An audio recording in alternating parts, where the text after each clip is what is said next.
John and Sergey, welcome to Kyiv Post. You're an architect, brand image maker from what I saw on your website. What can you tell us about your company? The company is based out of New York. We're not a very big company. We've been in business since 2009.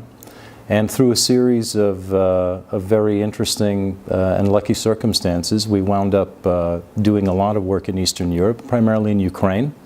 Up from around 2009 to 2013, then things went dark for a while, and now I'm back because things seem to be coming back. So we see there's some bubbling of activity, which is very encouraging. How do you feel that the consumer has evolved? Every single building worth its weight is a brand in and of itself, at least in New York City.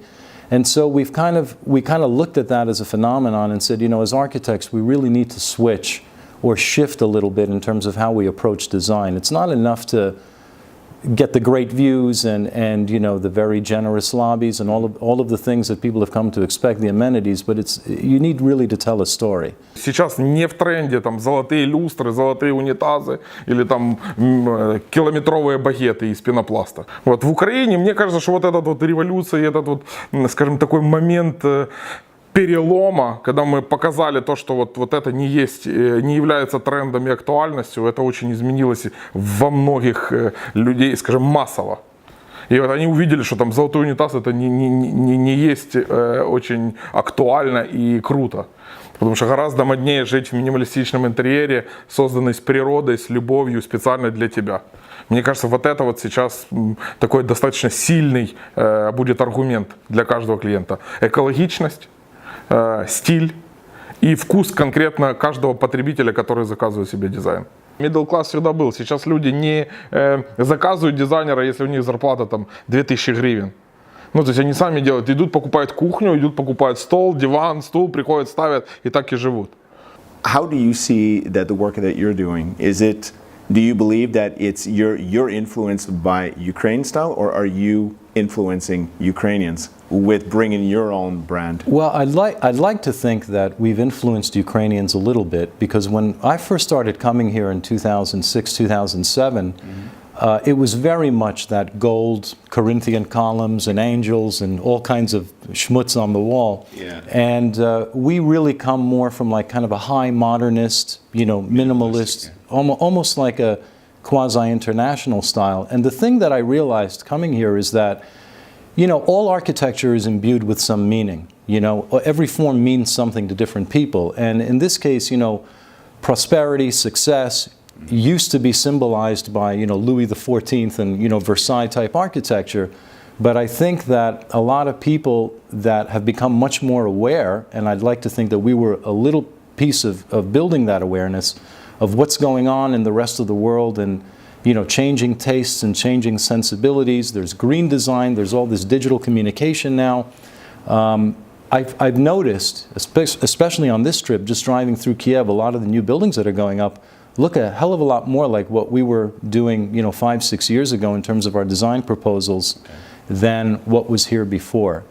I think that you asked in an earlier question, you know, do we influence them? Do they influence us? I really think it's a symbiotic thing. With the level of information flow and access that you have to information worldwide, whether you're in Kyiv or New York or anywhere else, you're really plugged into a global culture, whether you like it or not. I mean, any design sensibility you have, it's relying less and less on where you come from, and it's more about kind of big ideas that are circulating around the world. You know, like early this morning, I had a conversation with some people about urban renewal, and we were talking about all of these former industrial areas in cities, whether it's the meatpacking district in New York or whether it's La Brera in Milano or places like this that have totally transformed. It's a global trend that impacts, you know, local urban conditions.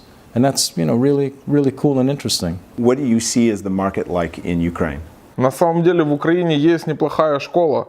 Вот, то есть она существует, дизайнеры, архитекторы, и кем я являюсь на самом деле.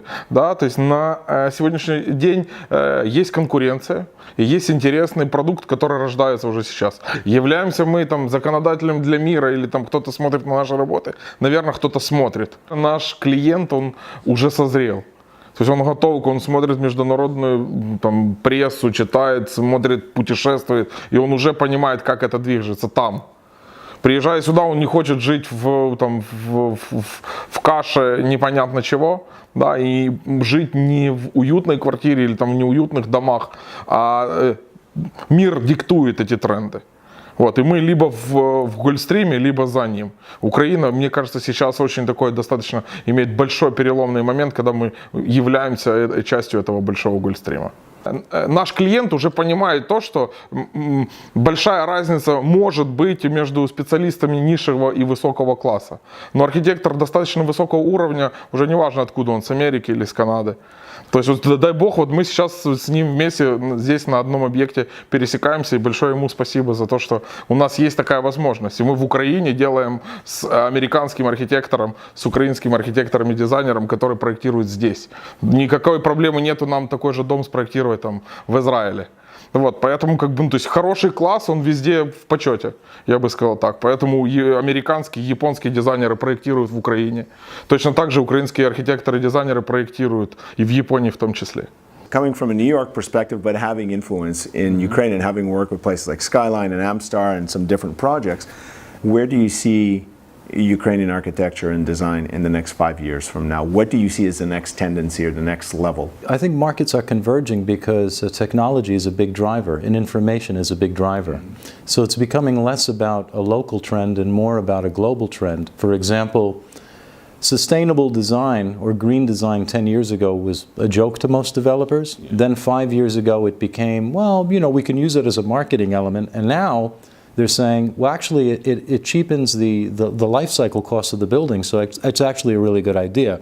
So it kind of has evolved as more information has become available to more people.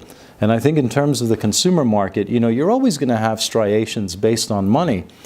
But I think that as people, let's say, in the quote-unquote middle class have a lot more access to information, again, through technology that they didn't before, they can kind of become aware of stuff and really adapt it. You know, this kind of, you know, elegant simplicity, which is what a lot of design is moving into now. You know, ornament has really lost a lot of meaning, as we were saying earlier, or at least the meaning of the design has changed. So I think people now are looking for simple, elegant solutions to how to live. It's all about lifestyle. Маркет, как рынок архитектуры и дизайна, возможно, через 5 лет вообще роботы будут делать очень много. То есть мне кажется, что сейчас придумают в ближайшее время искусственный интеллект, вот, и он начнет рулить вообще процессами очень сильно. Понятно, что есть там душа, то, что есть там руки, есть карандаш, и эта тенденция, она будет продолжаться. Но не исключено, что все заменится сейчас роботами. What kind of people do you work with, and what kind of people do you refuse to work with? Выбираем ли мы клиента? Да, мы выбираем. Тип клиентов, которые нам нравятся, это люди, которые понимают, они открытые, готовы к сотрудничеству и готовы слышать. Потому что, ну, тут, например, тот клиент, который приносит сегодня деньги и завтра говорит, что ты ему должен выдать проект, он даже не понимает, сколько процессов, сколько встреч, сколько чертежей и визуализаций мы должны ему выдать. Вот глупый клиент – это не наш клиент. The only client that I would refuse, and it's rare that I would refuse any client, is clients that really don't know what they want. There's nothing worse than having a client where you're just constantly throwing spaghetti against the wall and waiting for the client to say, okay, you know, that one sticks, let's use that. Or I don't like it, I don't like it, I don't like it. Well, And have you gotten clients like that? Well, yeah, we've all encountered that, you know, where they don't tell you what they want, they just tell you what they don't like. And to design from a process of elimination is really, it's costly. Both in terms of time and money, and it's just not very productive. So obviously informed clients are great. Informed and experienced clients are even better. Actually, that's really the best scenario. So, Sergey, John, on behalf of Kyiv Post, thanks for taking the time here on beautiful Skyline, great view. It's a Friday afternoon, so everyone gets to go relax. Have a safe flight back to New York, and thanks for joining us today. So, Thank you so much. Thanks a lot. Big fan of Kyiv Post. thank you very much.